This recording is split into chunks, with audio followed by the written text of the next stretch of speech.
of the project and Fifth Avenue Committee's mission, talking about features of this particular new affordable housing project. We will explain what is affordable housing and we'll go over details about actually how to apply. I think many people know that Fifth Avenue Committee is a 43-year-old nonprofit comprehensive community development corporation whose mission is to advance economic and social justice. One of the ways that we do that is by building and managing affordable housing. We also provide adult education and literacy classes and many other services to residents. Fifth Avenue Committee already owns and manages more than 100 units of affordable housing in Sunset Park, and we're really excited about this new project that we are building. I think a lot of people know that Community Board 7, that the need for affordable housing is intense, and that the local community board has identified the need for affordable housing as a priority. Over 30% of residents in the local community board are severely rent burdened, which means that more than the people are paying more than 35% of their income towards rent. And over the last few years, rents have increased substantially. I'm sure that's why so many of you are here wanting to apply for affordable housing. Also, there's been no new development of affordable housing in the neighborhood for more than 10 years. So we're very, very excited to help address the need. I'll turn this over to Vincent. Hi, everyone. And so not only is this project the first affordable housing project in Sunset Park in some time, it's also the first 100% affordable housing project in New York City to be developed in conjunction with a new public library.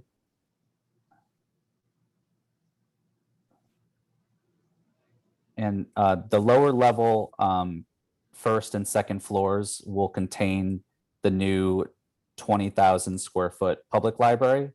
And the residential units will be on the 2nd through the 8th floors, while the entrance for the residential units will be on 51st Street. There will be a total of 50 apartments consisting of studios, 1 bedrooms, 2 bedrooms, and 3 bedrooms. The project will contain a number of amenities. There will be an outdoor roof deck on the 2nd floor, which will be accessible to all residents. There's going to be bicycle storage, laundry room, an elevator, common area Wi-Fi, high-speed internet, as well as an on-site superintendent. Additionally, the building is very close to public transit, as many of you may already know. It's a couple blocks from the R train stop and near a few different bus lines, including the B37, the B11, the B63, and the B28. There's plenty of local retail in the neighborhood, schools, the Lutheran Medical Center is nearby, as well as parks like the Bush Terminal Park and, of course, Sunset Park. And, of course, the library, which is accessible through an entrance on 4th Avenue. So here are some unit floor plans. I won't get into the details of them, but as you can see, the average size of a studio is 460 square feet. And the average size for a 1-bedroom is over 600 square feet. And then for the 2 bedrooms, the average is quite large at 900 square feet. And the average 3-bedroom is almost 1,100 square feet.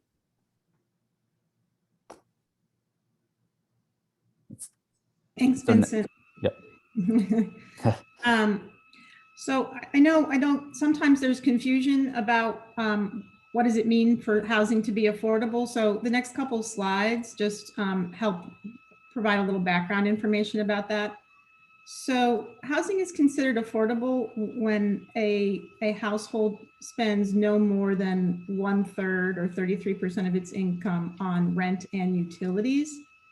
And this example gives you, like, if your gross income is $20,000, then your rent should be approximately $600, so that it's no more than 30% of your income. When you apply for affordable housing, you are doing so based on area median income, and that's a number that is determined each year by the federal government, and there are different regions. For New York City, there's a New York metro area, and AMI is quite high for a family of 3. The area median income is $102,400. And what that means is, for the New York metro area, half the people earn below $102,400 and half the people earn above $102,400. So literally the family that's in the middle, it's not the average, it's the median.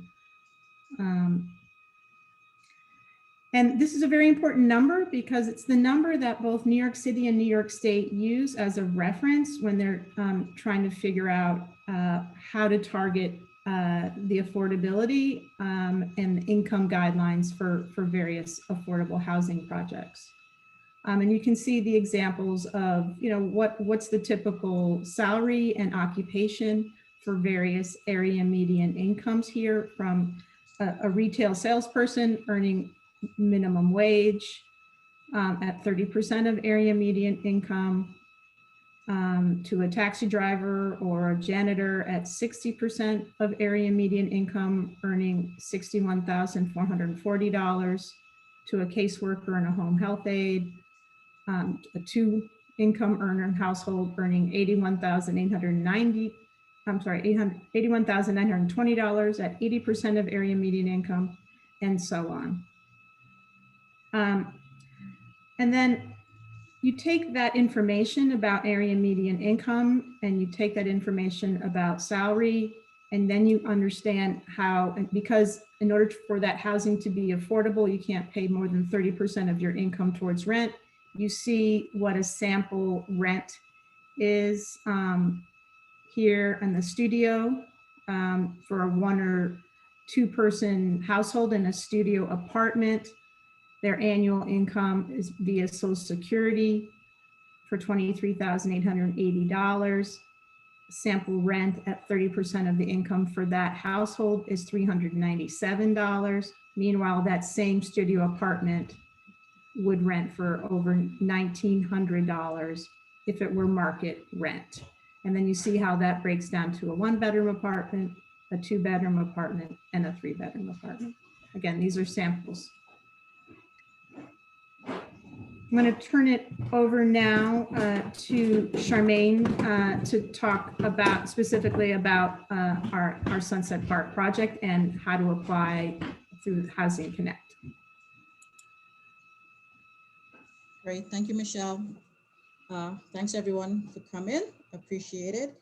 So Sunset Park has a range of affordable AMIs. It starts at 30% AMI and go all the way to 80% AMI. And as you can see, we have quite a few number of units in those AMIs. So the AMIs are within and pretty reasonable for the project in Sunset Park. And I'm expecting a lot of application for this particular project because of the lower AMI on this particular project. Next slide, please. Okay, so I'm here to explain the application process for the project, meaning that a lot of people, especially now with the new Housing Connect 2.0, there's a bit of confusion. So I'll try my best to go through the process. But what we are looking at is a typical newspaper publishing ad, and I'm quite sure if most people were or are in the process of looking for housing, this would look very familiar for most people. And this is a typical newspaper ad in New York City publishing.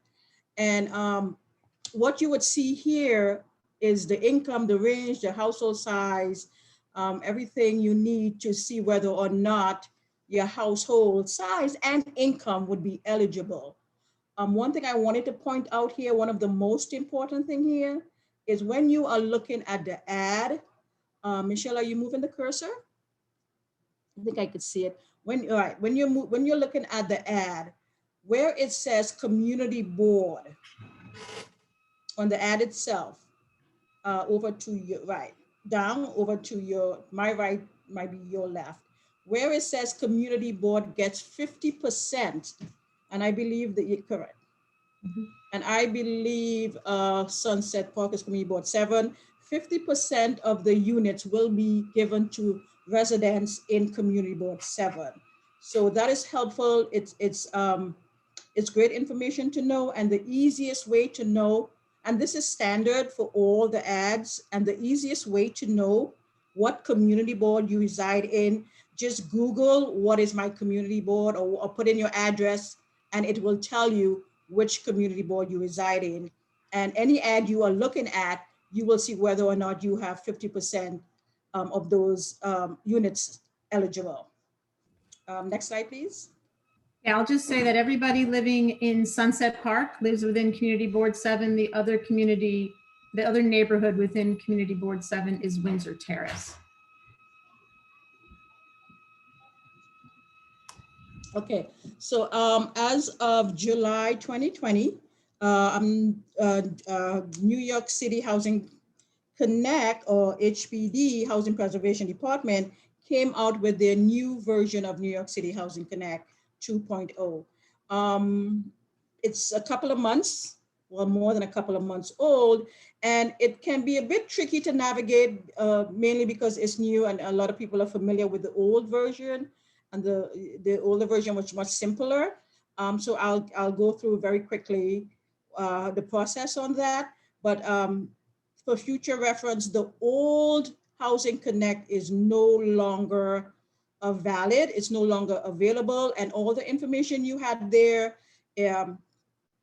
it's not recognized in the new Housing Connect 2.0. So the new version was designed to be more streamlined, more efficient, more transparent, and easier to work with. Next slide, please. Okay, so when you go to the new Housing Connect, this is a sample of what you're looking for, so you know you are on the right page. If you need to sign up and create an account, you must sign up and create an account. That is the only way you will be able to upload documents and get into the system. A new account, disregard anything you had on the old account. This is starting over fresh. And the website is housingconnect.nyc.gov public web. Now you're going to see either a public web or administrative web. You always want to make sure you are on the public web when you are creating an account. Next slide, please. This is just a sample of when you click on that create and sign. This is a sample of what you will see, the new Housing Connect.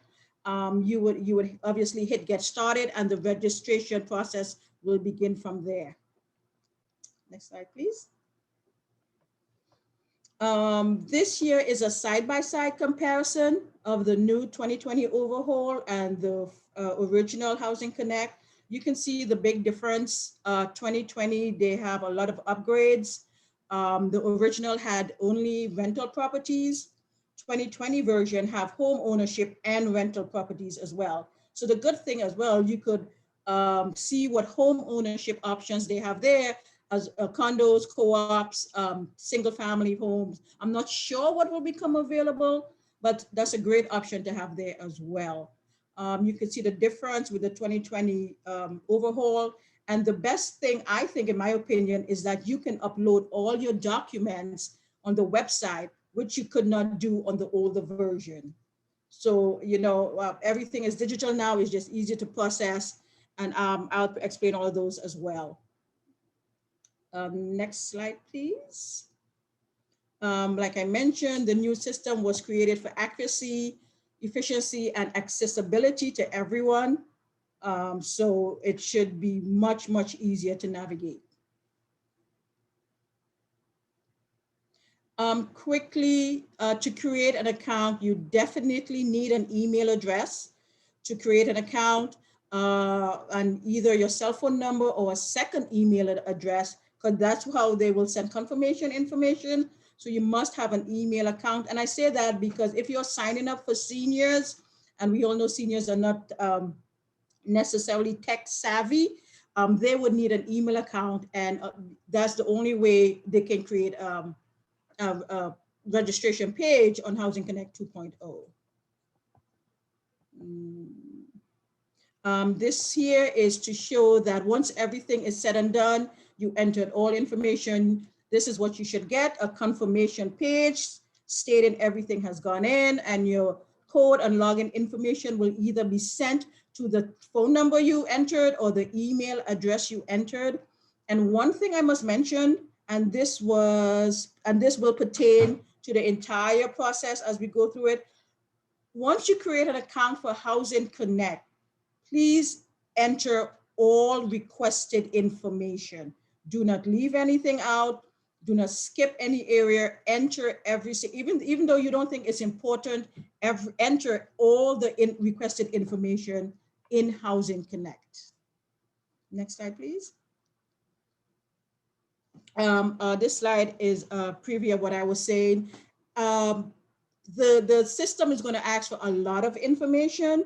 There is a reason for that. They're going to ask for all household member information, all your personal information, asset information, income information, vouchers, anything like that.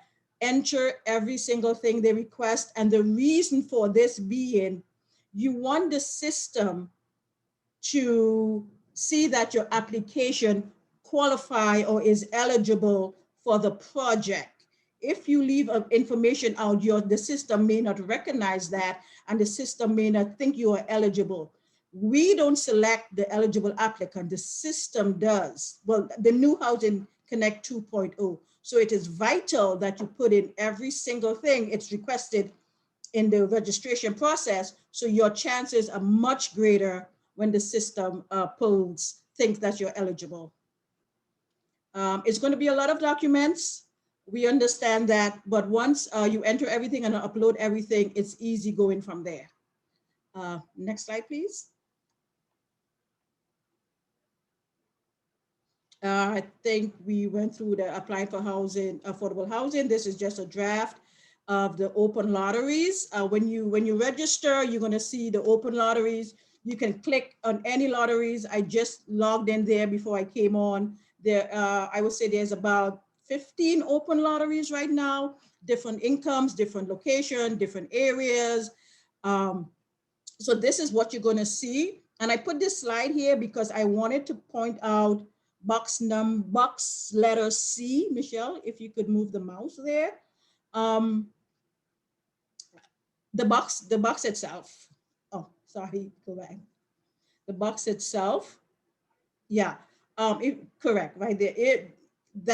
When you click on the lottery Housing Connect 2.0, the area we see a lot, where we see a lot of errors when people apply, is the application. And the application meaning where they send their mail, their paper application. We see a lot of errors there. I point this out in box number C because once you request an application, there is a PO box on that application. You must send it back to that PO box. Do not send it back to the agency, whichever housing agency it is. Do not send it back to FAC, do not send it back to whoever the administrative agent is on that. Send it to the PO box. Do not send it certified mail, do not send it FedEx, do not send it any special mail. Regular standard mail is fine. Reason being, your application may be sent back and be disqualified. So I want to mention that as well, because that's one of the areas we see a lot of errors. And I also want to mention, you could only apply once per household. And the reason I say that, do not send in a paper application and apply online as well, because your household will be disqualified. Okay, next slide, please. All right, like I mentioned, when you go in, you're going to see the available projects. This is a sample. You could click on the projects. The interface usually tells you how many units are available, where they are located. Once you click on it, you're going to get an income level. If it doesn't apply to you and your household, you could bypass it and move on to the next. Next slide, please. Here is a sample of an income level, 30%. Like Michelle was like Michelle mentioned before, you're going to see on Housing Connect 2.0 a breakdown of the AMIs, the studio, the household size, and the most important thing you have to look at is your household size and your annual income for the entire household, not one person, everyone who will be moving into the unit. That's considered annual income. So household size and income is a deciding factor on whether you want to apply or not. Next slide, please. Here again is a sample of what you're going to see on Housing Connect 2.0. It usually tells you the location, so you have an idea what subway goes over there, the location, where it's located. If you're looking for something in the Bronx, you could see whether or not you want to apply there. So this is a great feature on the new Housing Connect 2.0. It gives you a lot more information than the older version, and it makes you, it gives you a realization exactly where the project is located. Next slide, please. Okay, so I will turn this over back to Michelle. Sure. So I know a lot of people are very anxious to learn about where do I get the application, when can I move in, all of those things. So first off, the applications are not yet available. They will be available, we anticipate, in late April or early May. And as Charmaine said, you can apply online via Housing Connect, via this website that is here. And you can go to that website now and set up your profile. You can see what other affordable housing opportunities exist in the city of New York, and you can apply for lotteries that are available now. Our lottery, we do not anticipate it opening up until late April, early May. So you will not see it online until late April, early May. If you prefer to instead apply via mail, you can contact the Fifth Avenue Committee. You can mail a request to the Fifth Avenue Committee, and we will mail you an application that you will need to submit via mail, as Charmaine indicated, through normal mail, through to the PO box, not dropping it off at our office, not sending it via FedEx, not sending it via certified mail, just normal United States Postal Service. Whenever the application period opens, within 60 days of that is when it will close. So people will have 60 days in order to apply. I know there people often have questions about like what happens after that. As you saw, and maybe I'll go back to that slide because I think it helps, and this might answer some of the other questions I'm seeing coming up in the chat. There are preferences. I can help answer that, Michelle, if you want me to go in more details on that. Yeah, I'll just say that there are preferences for affordable housing in New York City, right? So the first is the community board preference, where 50% of the units are set aside for folks within the community board. There's a 5% preference of units for municipal or city employees. I'll just point out that the MTA is not a city agency.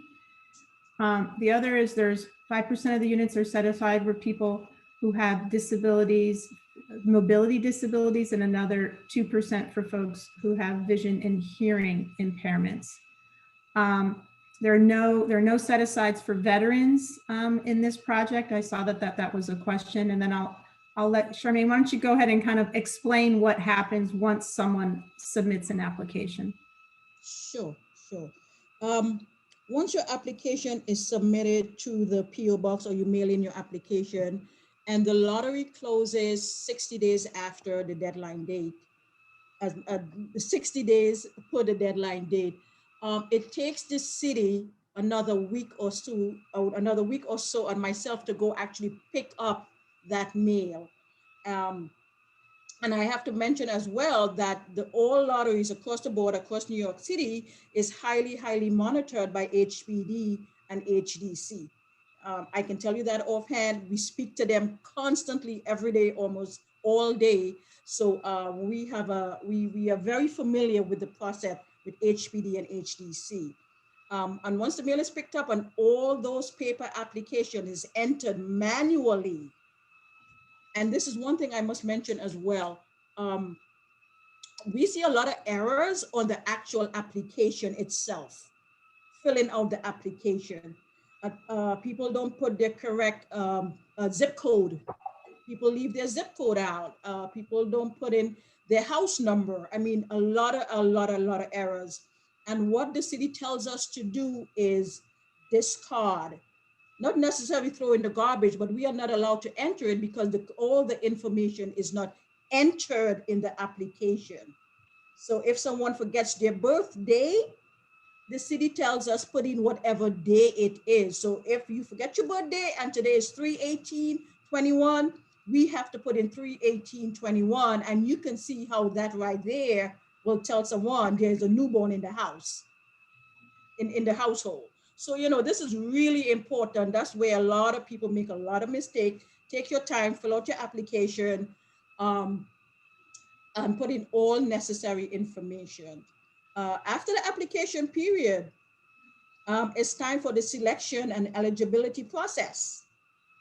And that usually comes in about a month or two after the lottery closes. And I'm quite familiar, a lot of people are familiar with your log number.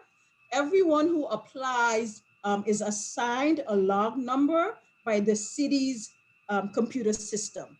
This number is not assigned by any housing agency. This is a random number that is generated through the system, through the city with their system. You could be the first one to apply. You could be the very last person to apply. Everyone gets the same chance and opportunity via the system. Okay, so that is one of the process. The applications are entered, a log number is generated, and then the eligibility process starts from there. And you start to get notices to submit documentation and so forth. And then finally, I'll just say that we anticipate that people who are selected through the lottery, who are eligible or who are income eligible and eligible via their household size, and are offered leases, that they would be able to move into the building beginning in the fall of 2021. So sometime, hopefully in September, October is when we expect people to be able to begin to move into the property. We're going to go ahead and I'm going to stop sharing, and we're going to switch over to questions. We're going to first do questions in the chat, and then we will shift over to people being able to, by raising their hand, will unmute you. Melissa, do you want to share what kinds of questions people have been asking in the chat? Sure. So one that we've gotten is, what are the specific income levels for this project? Maybe when it first AMI. Yeah, so the specific income levels are, as we said, 30 through 80% of area median income. And that will vary, what that is will vary based on your size of family. And all of that information, the detailed information about what the parameters are for income eligibility will be in the advertisement once it's finalized. Someone asked why are all zeros, because that was the sample advertisement. It's not the final advertisement. You can go to the New York City Department of Housing Preservation and Development website, and just if you write in Google HPD New York City HPD AMI, and it will pop up a website that shows you what the AMI levels are now and income levels and rents for those levels. Just to give you an example of that right now. So a studio apartment for 30% of area median income, the rent for that apartment would be $397. That same studio apartment for someone at 60% of area median income would be $909,000. A one bedroom rent would be $503 at 30% of AMI and $1,143 at 60%. So all of these things vary based on family size, AMI, and income, which is why, going back to Charmaine's point, why it's so critical that people are very thorough when they complete the online application or the paper application.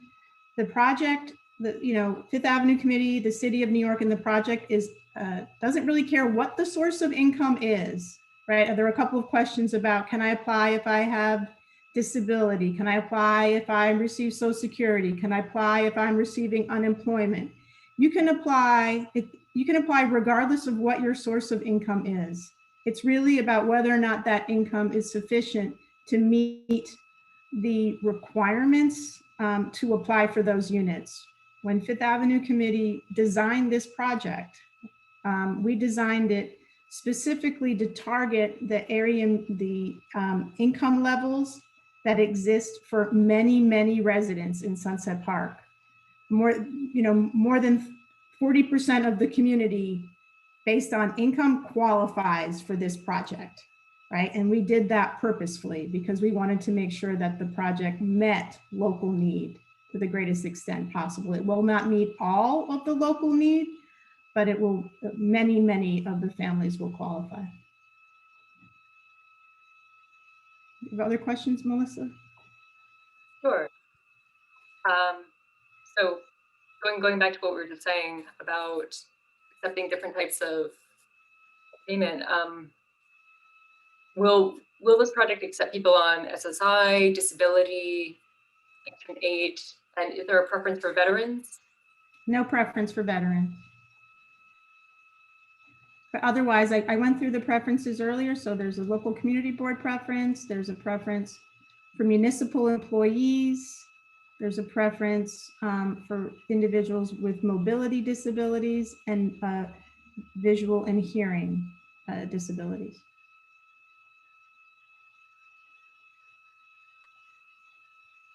I've had a number of questions about pets and emotional support animals. Will those be allowed? I honestly don't know the answer to that question. Charmaine, do you know the answer to that question? Yes. Okay. Yes, pets are allowed, emotional support animals are allowed. I know on our other project, Northeastern Towers, we require certification and paperwork for emotional support animals. So I would have to verify that the paperwork is also required for Sunset Park as well, but pets are definitely allowed. Mm-hmm. Great. What's up next, Melissa? Can we apply if we're already in New York housing? Absolutely. Absolutely. There's, if you are already living either in public housing or another form of affordable housing, that does not disqualify you. You are absolutely, you're absolutely, as long as you're income eligible and family size eligible, there's, you can absolutely apply for this project.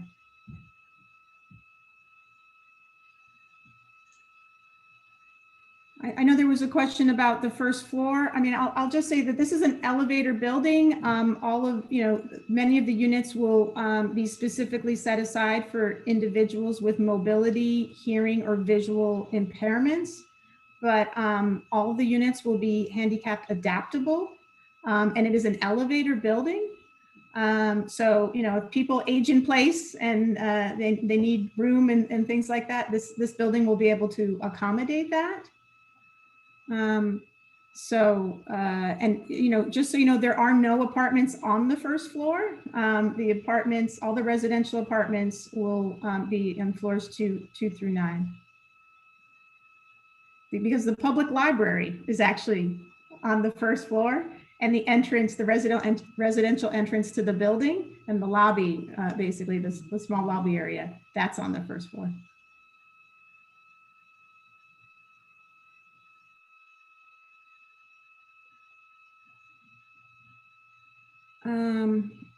Okay. Any other questions?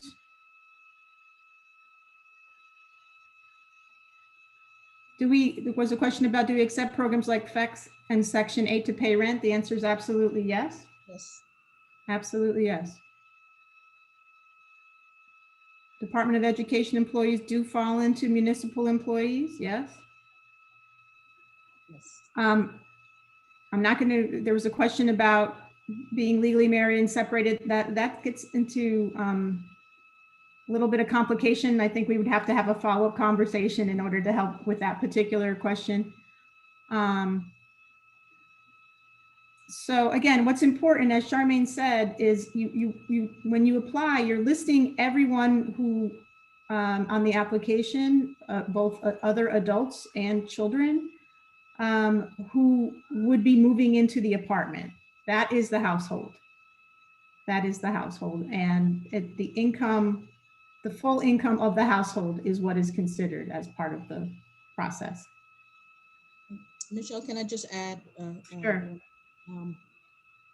Like I mentioned, we see a lot of errors in the application process. That's why a lot of people don't hear back. The main concern I hear is I don't hear anything back. Oh, I've been applying for years and I don't hear anything back. And I submitted application, I don't hear anything back. One of the reasons we see is that applications are incomplete. Applications are not legible. We can't read, especially if you handwrite in. We cannot read what you have on your application. So with that being said, we may enter the wrong thing, the wrong information. Your 7 might look like a 2. Your 2 might look like a 7. And that makes a big difference with income and household size. The age might make a big difference. So when we enter what we see on your application, take your time, read it carefully, put in all the information, especially if you're doing a paper application, because you have to remember someone is reading this information to input it in Housing Connect 2.0. And the new system is great that you could upload your own information. It's a lot of paperwork. It's a lot of financial documents. I would suggest getting everything ready now. So when the application period is open, you can start entering all that information. You can start calculating your household income. You don't have to be scrambling and trying to figure out Mary Jo and Pop information. So, organization is your best friend to apply for affordable housing. There's a couple more questions coming in. So you list your sources of income for the household members that you are applying for at the time that you apply. So we're having this conversation today on March 18th. The application is not yet available. Today you may be on unemployment, but when the application period actually opens in late April, early May, you may have a job by then, right? So when the applicant, you list what your sources of income are and the amounts on the day you submit your application, because when you submit the application either online or by mail, you're also certifying that the information is accurate and that you're not committing fraud and you're representing everything as being accurate. And that's as of the day you submit that. obviously people's lives change. Children are born, people die, people change jobs. That happens during the application process. And if someone's, is selected through the lottery and their log number comes up and they actually are in an interview with one of our staff members, that's a conversation about how things may have changed since the time you submitted the application for the time that you're actually in front of someone and sharing the information. So hopefully that answers that question. So someone's asking, is this supportive housing? This is not supportive housing. And just as a Fifth Avenue committee owns, develops, and manages affordable housing, this particular project is not supportive housing. This is affordable rental housing for families, and it's not necessarily for folks who may have, there's no on-site social services, there's no 24-hour front desk at this property. It is affordable rental housing. Okay, I'm just I think I'll take one or two more on the chat and then we'll open it up. There was a question to show, let me see. Oh, the period of the lease. Oh, this is actually this is a very good question. Thank you for that. So this housing will be rent stabilized, right? And so everyone will be offered 1 or 2 year leases based on the standard rent stabilized leases, and the tenant will have the choice to take a 1 year lease or a 2 year lease. And all the tenants have all the rights and responsibilities of any tenant that with a lease, a rent stabilized lease. Anything? Oh, there's a question about, is it mandatory to move into the apartment in the fall? What if you're stuck in your current lease? So a couple of things. The process can take a while. So first off, I hope you're in that situation, right? I hope that you're in the situation where you are selected through a very competitive lottery. I think people know that affordable housing in New York City is a hot commodity, right? It's something. There's been an affordable housing crisis in the city of New York for more than 70 years. And there's more than 60,000 people who are currently in a shelter. There are hundreds of thousands of people who are on various wait lists for affordable housing, including public housing. And many New Yorkers pay, 40, 50% or more of their income on the rent. If people do turn down apartments when they're offered the apartments, I will just say that if you're in the situation where you are offered one of these apartments and you are concerned that you can't move in right away because you have an existing lease, most landlords in the city of New York will entertain you breaking a residential lease because there's so many people behind you who are willing to take that apartment. I would cross that bridge when you get there, I think is the way to answer that question right now. It's definitely not mandatory that someone take the apartment, but you will have, if you are offered the apartment, you will be given a certain amount of time to accept it or reject it. We will not hold the apartment for you to wait 3 or 4 or 5 months to finish out your current lease and move into the apartment. There are literally thousands of other people who need that apartment who will not need to wait. Michelle, can I interject 1 second? Sure.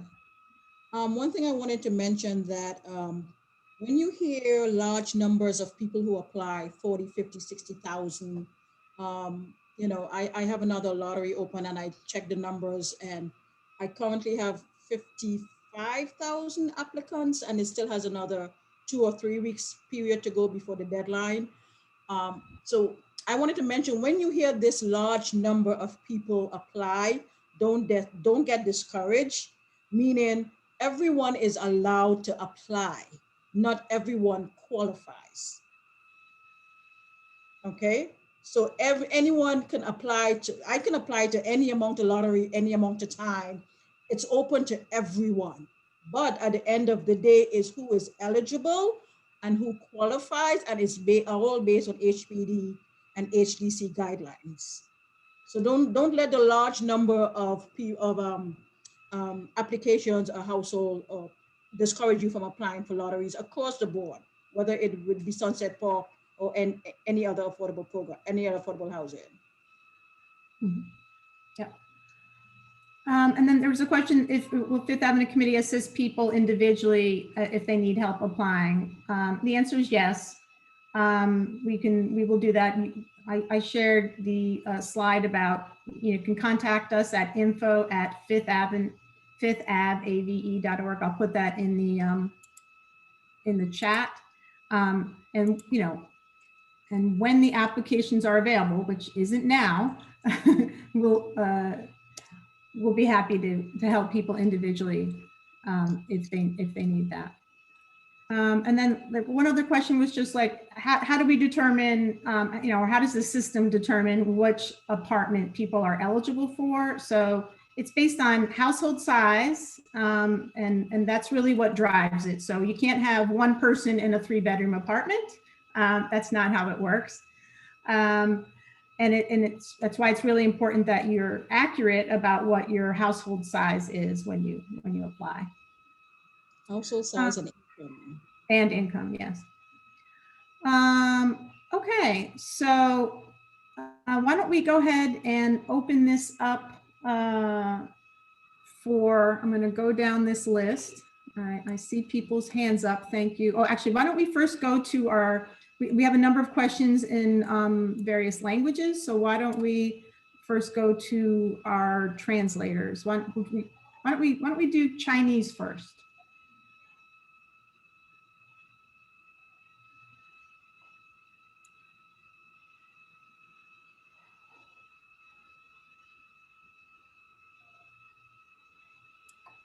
Yes, please, Mingwa. Mingwa is an English channel, and please do translate them into English. Thank you.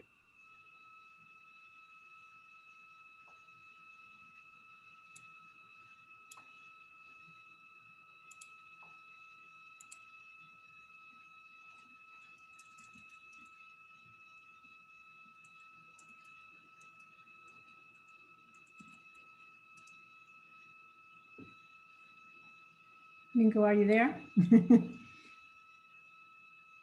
Yeah, she is on English channel, Michelle. Are you Oh, on I'm off? sorry. He is on English, yeah. Oh, that's my fault. Okay. Go ahead. Mingo, I'm sorry. Go ahead and do it one more time. I didn't hear anything you said.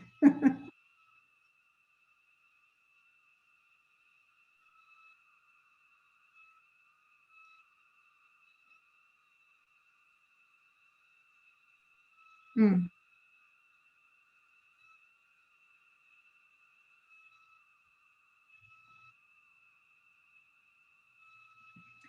Okay. Thank you for that. Can you hear me okay? I just changed back to the channel. So for the first question was, how do I know if I live in Community Board 7? So you can go online and there's a website that's called Who Represents Me. You can also just put your address in Google and say, what community board do I live in New York City or Brooklyn, and it will tell you. But basically, Community Board 7 is all of Sunset Park until the middle of 8th Avenue and then west. So anything that is east of 8th Avenue is not in Community Board 7. And then the other question was about the number of members in the household and which apartment would they be eligible for a household of 3 members. Charmaine, is that going to be a 1-bedroom or a 2-bedroom, or is that going to depend on the composition of the household? Household of 3 is allowed a 1-bedroom. Even with a minor child? Correct. Correct. Okay. Okay. Someone asked about if I live in Bay Ridge. Bay Ridge is not Community Board 7. Bay Ridge is Community Board 10. I'll just say this, just because you're not in Community Board 7 does not mean you should not apply, right? You can apply for this affordable housing at this particular opportunity, regardless of where you live within the city of New York. You just will not receive preference. That's correct. And to add to that, you would be surprised sometimes. I think on a couple of other projects, it was difficult to find people in the community board to fill the preferences. And I believe on one project, we had to go to HPD to request to go to the general population, which is people outside of the preference, to fill the community board. So even though you don't live in the community board, you may be, because it all depends, because we have 50 units here, we may get thousands and thousands of people, and we may not reach your log number. Right. Yeah, I don't think we're going to have that problem in this neighborhood, honestly, based on the affordability levels of this project, but that has happened. Melissa just put in the chat how to find your community board. You can look it up on that site. There will be no parking at this building. There's no parking, no, but you get a public library on the first floor instead. So you can take out a book instead of pay a parking fee. Okay, maybe we can go, do we have any questions in Arabic? None so far I could see. I saw a couple in Spanish though. Okay, great. Do you want Tanya to read them? Please, yes, please. Tanya, por favor, can you translate them into English? Please go ahead.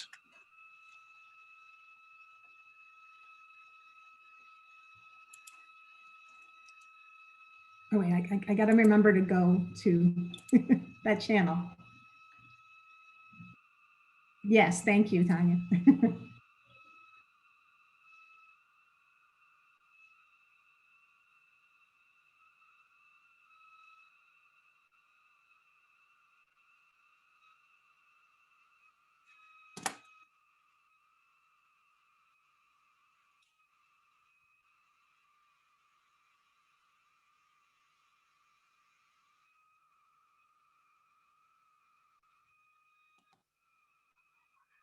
Okay, thank you, Tanya.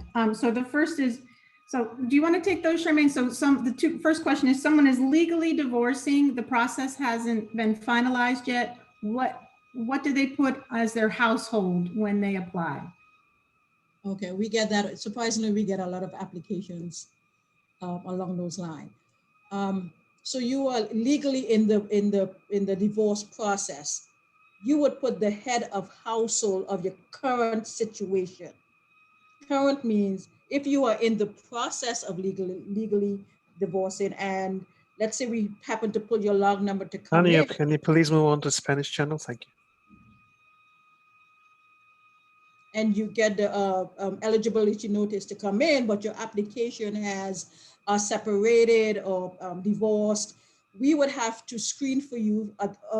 We would have to screen for you of your current situation. Current means what exactly happened at the moment you are applying or being screened for eligibility. So are you saying that she applies as a married person or because she's not legally divorced yet? Correct, correct. But when she comes in and if a separation or divorce has been final, she would present that paperwork to show change in household composition. Okay, okay. Then the second question that was asked was 4 years ago, I applied for affordable housing and I have a ticket number. So all I can say is this is a lottery process for this project, right?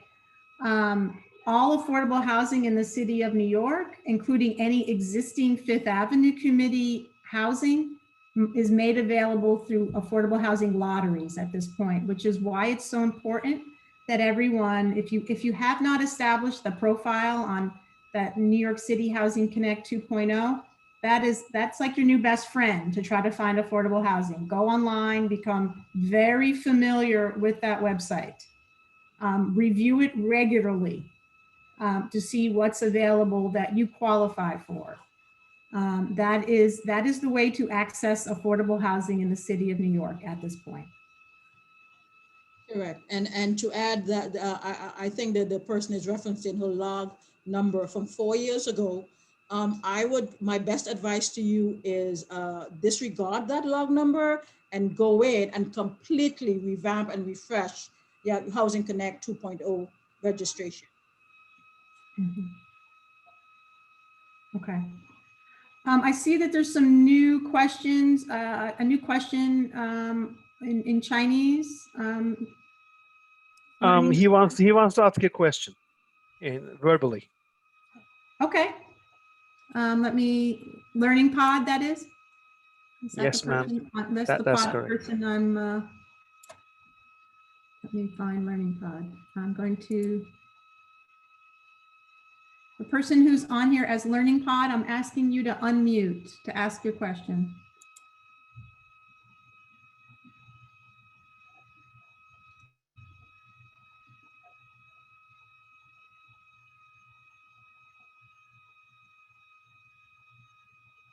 Unfortunately, I don't know the person's name. It just says Learning Pod. 你好，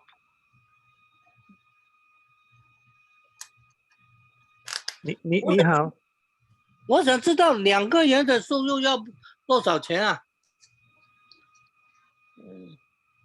我2口人啊，收入要多少钱？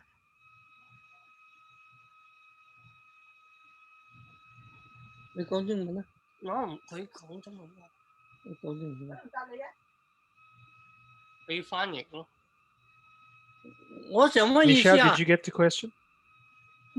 哎，你好， I 想問 mean, 一下， the translation is an English channel, Michelle. I'm sorry, okay. Yeah, I mean, you may want to stay in the channel. Okay, I'll stay with English channel, and if she could repeat it, I'm sorry. Mingwa, can you please repeat that? Thank you.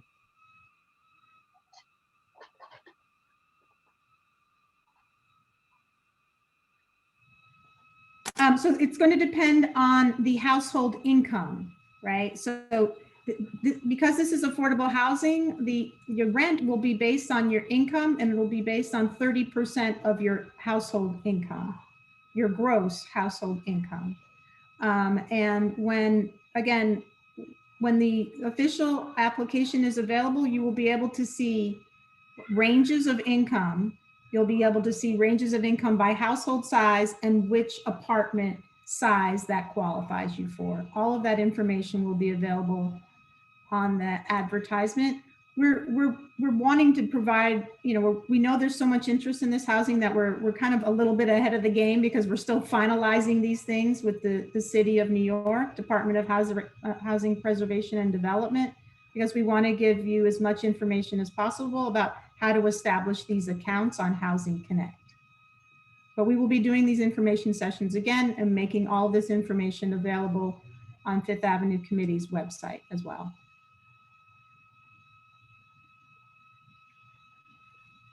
Thank you for the answers, Michelle. Michelle, there are several people raising their hand. Yes, For a I'm sorry. I'm long going to do while. that now. Thank Yeah. you.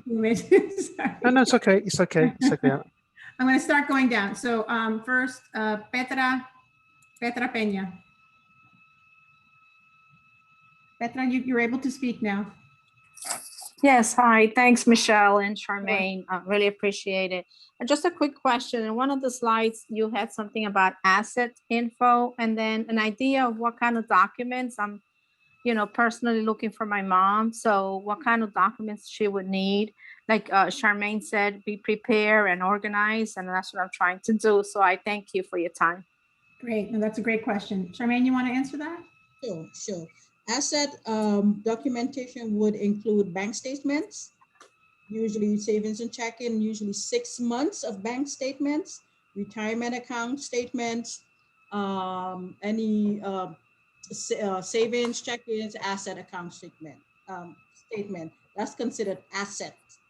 Mortgage statement, that's considered asset as well. Okay. Great. Thank you. Thank you. I'm going to go now to Yenaida. Yenaida. I'm asking you to unmute. Yanira? No, Yanira. Yanira iPhone.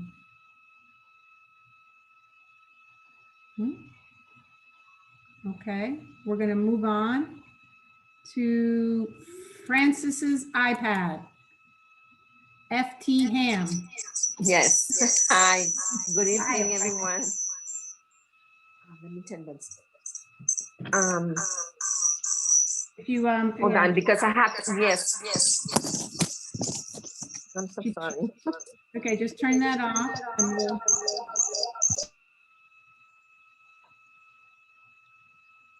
Francis, we're going to come back to you. Do you have that all fixed yet? Show me a hands up if they have that fixed. You do. You do. Okay, I'm going to come back to you then. Go ahead Yes. and ask the question. Thank Yes. you. My sister, the one who wanted to apply for the building. Yeah. She lives with me. Does she has to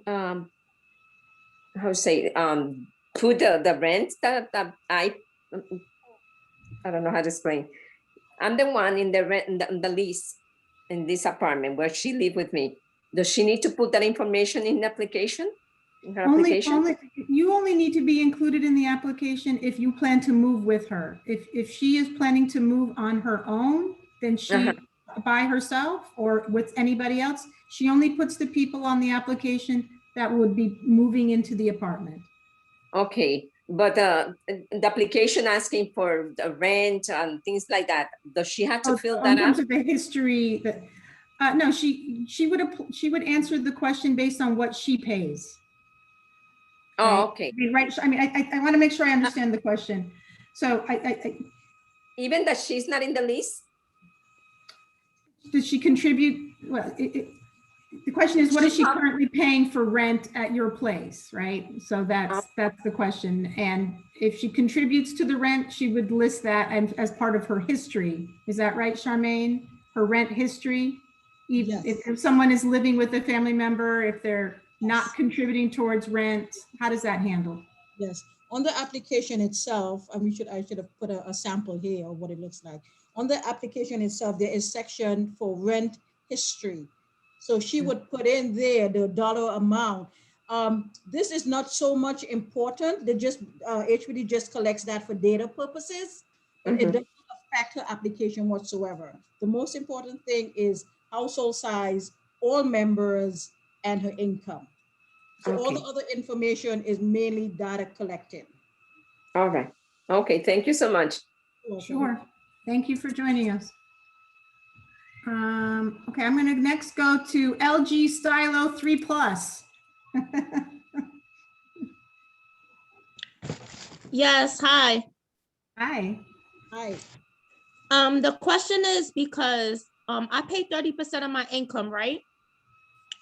And I'm already living at a residence, but I want to move. I'm not happy where I live and I want to relocate to Brooklyn and I live in the Bronx. So my question is, could I qualify for the affordable housing? The building you're talking about? Yeah, so I mean, it's going to be based on, you don't need to tell me your income or anything, but it'll be based on your income and your household size. It's okay to move from one affordable housing unit to another affordable housing unit. It's okay to move from an affordable housing unit in the Bronx and apply for an affordable housing unit in Brooklyn. And another question, I have 2 children. If I want them to live with me, they could live with me if I want them to, or visit me? Yeah, I mean, you apply based on who you want to live with you for your household. But know that everybody who's listed in the household, all of the income will be used for qualification.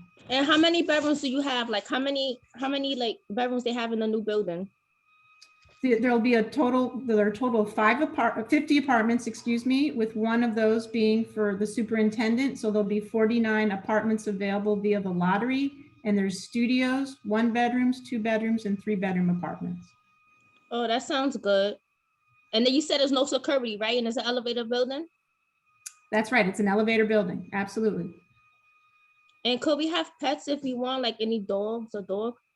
You can have pets. Yes, you can have a dog. And No visitors, crocodiles, do they have no, any curfew for visitors, or we can have visitors as long as we want? No, this is not supportive housing. There's no curfews. There's no, there are no visitor, like this is just regular affordable rental housing. There are no, there are house rules. There will be house rules, but there'll be standard house rules that you would find in any rental building in the city of New York. They're not special for like supportive housing or anything like that. Yeah, because the question is, I do have supportive housing, but I pay 30% of my income. I don't need security. I want to move to the new building, no security, no nothing. Got you. Well, then as soon as that application comes out, you should definitely apply. I'm And going to where could move I apply on. for it at? Say that one more time. Where could I apply for the application at? So the applications will be available in late April or early May, and they will be available online via New York City Housing Connect, or you can contact Fifth Avenue Committee, and we will, if you want to do a paper application, we will mail one to you so that you can mail it in. So you said if I want to mail one, where do I put my address if I could get a mail one? We'll put that in the chat. That way you have that. So you said I could apply on NYC Connect or Fifth Avenue Committee? You're right. You don't apply through Fifth Avenue Committee. You get the application through Fifth Avenue Committee that you mail in, or you send in the application online through New York City Housing Connect. And you said I could apply early April. No, late April, early May is when we expect the application to be available. All right. Thank you so much. Sure. Thank you. I'm going to next go to Edwin Ruiz. Edwin, are you available? Yes, I'm here. How are you? Great. Sure. How are you? Thanks for joining. Good. Thanks for having me. A couple of questions. One, will credit history play a part in the application process? No. Okay, great. Second question, if you're applying for let's say myself and an elderly parent, and we live in the the area, is that a priority? When you say the area, do you mean Sunset Park? Yeah, I literally live down the block from the construction site. Okay, well, then that means you live in Community Board 7, which means you would have a Community Board preference. So the issue really is about income and family size. So a family size of 2 would definitely be eligible for one of the apartments, and the income would vary between 30% of area median income and 80% of area median income. We'll put the information about where to go on the city website to see AMI currently, and you can see, if you fall between 30 and 80% for the different household sizes. Understood. And then I guess the last question is, from the time that you put in the application to the time the decision is made whether you win one of the lottery spots, how long does that take? Months. Okay. Months. Yeah. So don't be surprised if you're you can meet all the preferences and you may not be contacted for 3 to 5 months. It can take a while. Am I speaking out of turn, Charmaine, or is that accurate? No, that's completely accurate. It used to take the same time pre-pandemic, and it's taken a little extra time during the pandemic. So Michelle, you're quite correct. It takes give or take 3 to 5 to 6 months. Yeah. Okay, so realistically, if I apply in, let's say when the application goes out in late April, it could take till maybe October before I get a notice.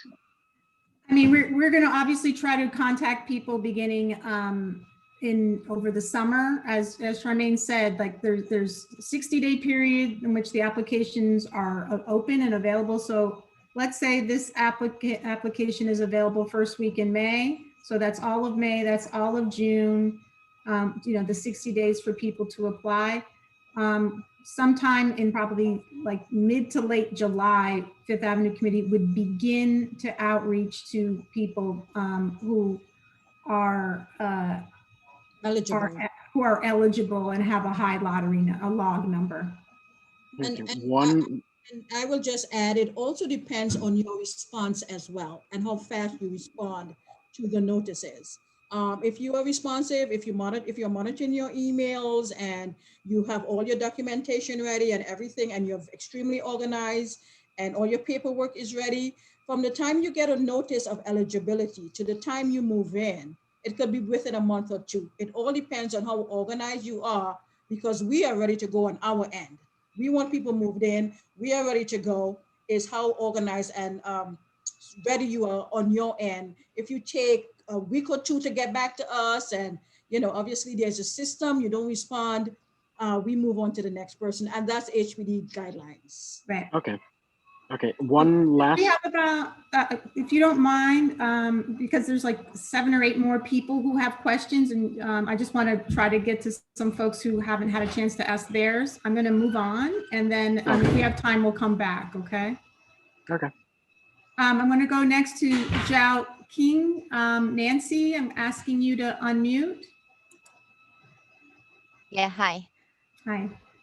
Okay, my question is like my parents want to add in, but they don't have work because they over 65 years old, and then but they have like food stand or the government help them to pay the rent. This is account to their income or not? Food stamps are not counted as income. No, they are not.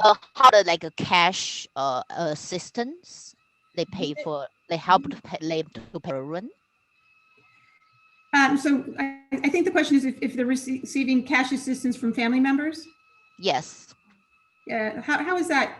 How is that? So it's the cash assistance from the New State government.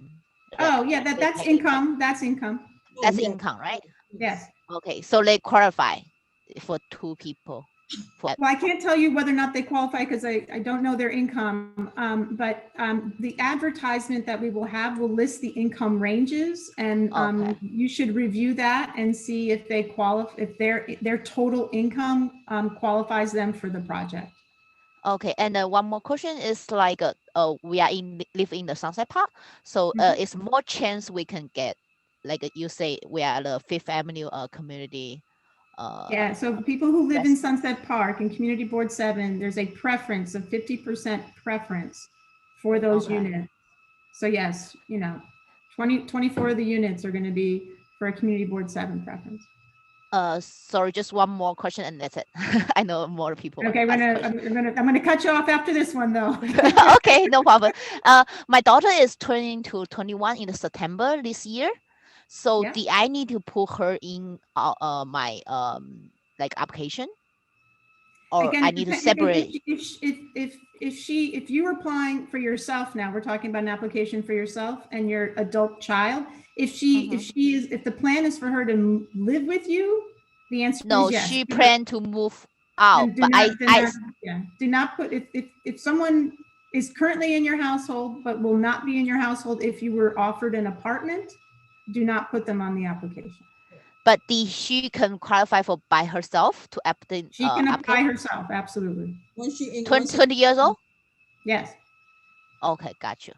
Thank you. I'm going to go on next to it says iPhone, so I don't have a name. iPhone, I'm asking you to unmute so that you can ask your question.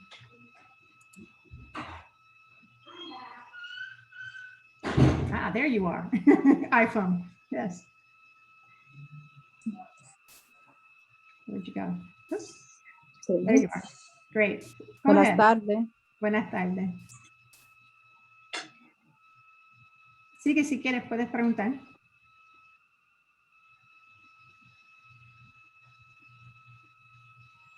¿Tienes una pregunta? Do you have a question?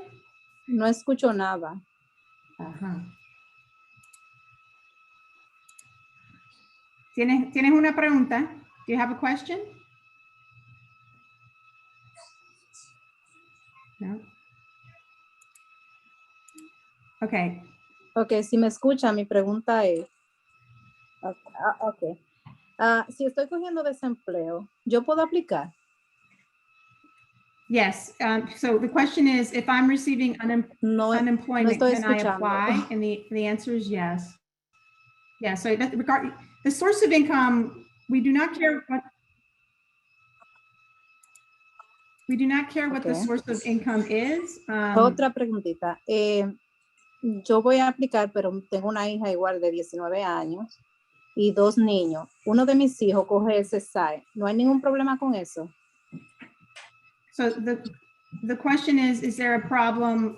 Basically, if someone is receiving SSI, can they apply? The answer is yes, absolutely. Again, any source of income is fine.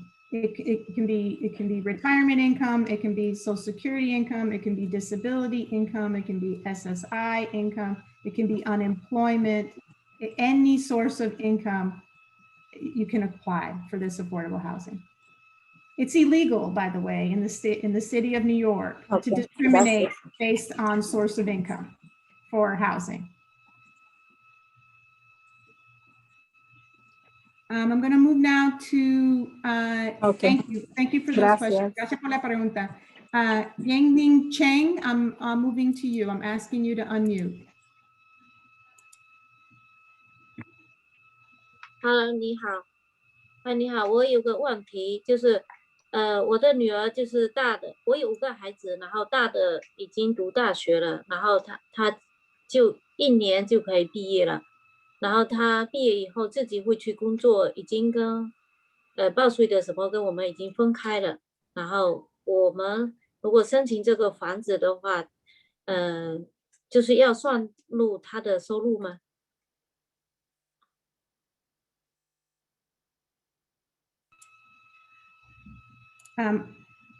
？I missed the very beginning, so it seems like there's an adult child who will be leaving the household. Is the question about whether or not to include the adult child's income if they are no longer going to be a part of the household? Is that the question?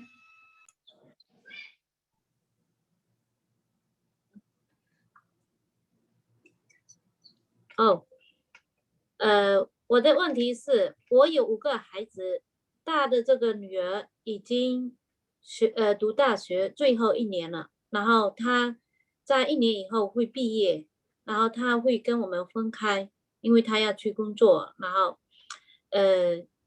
就是说我说她的报税啊什么都已经跟我们分开了，然后我们如果申请这个房子，这个收入是他的收入跟我们父母的收入有没有算在一起，然后分配这个房子。 Great, I think I have it. Thanks for repeating that. So Charmaine, the question is, there's a family where they have a child who's in college. Within the next year, that child will be graduating and no longer part of the household. But at the point of application, she's still in college. What do? They can include her on the application now. I mean, when the application comes out, if he is still part of the household, I believe he's under 18. Is he under 18 or over 18? In college. So over 18. Yeah, so he's an adult. So his income, part of his income, if he's working, part of his income would be included in the calculation. If they are selected, they can change their household composition at the interview and eligibility process. Okay, thank you. Okay, this is going to be the quick round. Next, Claudine Moody is up next. Claudine, I'm asking you to unmute, Claudine. Can you hear me? I can, yes, go right ahead. Hi, so I came in a little late and I just, but you know what, the question that I really wanted to ask was, it was really questions that other people have asked already. Okay, well, thank you for coming. We're gonna, wait, one more thing. You have another question, I'm sorry, okay. I'm sorry. So,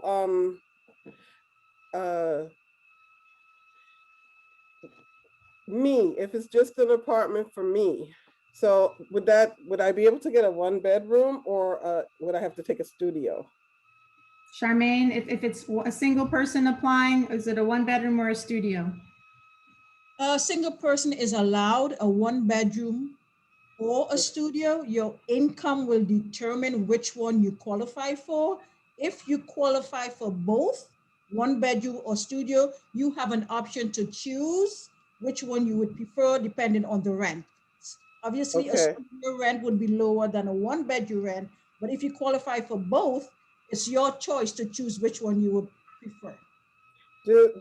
Are you able to say what the rent is for a 1 bedroom? It depends on the AMIs. There we have certain 1 bedrooms in the 30% AMI, 80% AMI. So there are different AMIs, and they all have 1 bedrooms. Yeah, the rent is based on the income, which is why we can't say. But the advertisement, when it comes out, will have all of that detail. We'll have I all of am that. currently working on that now. So hopefully the next information session, we will have more defined information on the rents. When is the next information? There's one in English on April 22nd, and then there's another multilingual session in May 4th. You have to register though. You have to register. Do I need to register for that since I was at this today?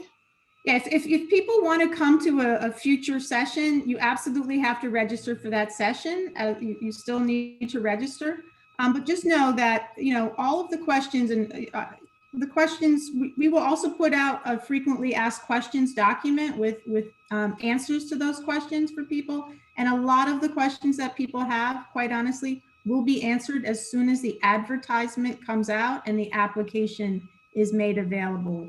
We're doing this really to provide extra time for people to prepare and pull some of that information together.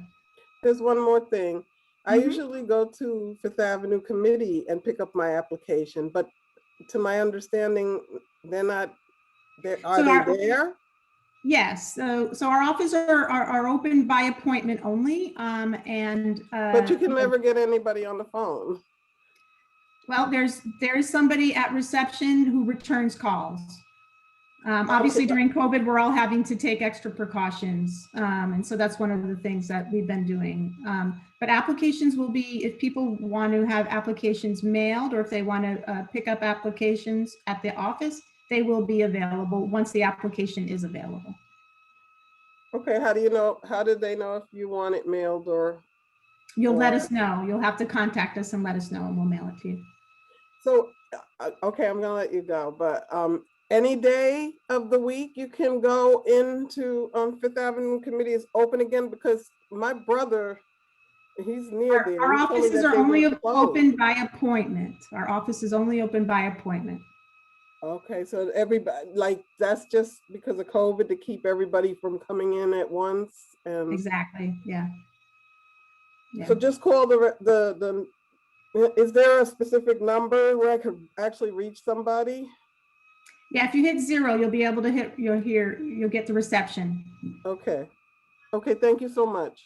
No, thank you for attending. I'm going to do, we are over time, but I'm going to do one more question. I really appreciate everybody, so next person is Gloria Gonzalez, and then Gloria, you're going to be our last person to ask a question.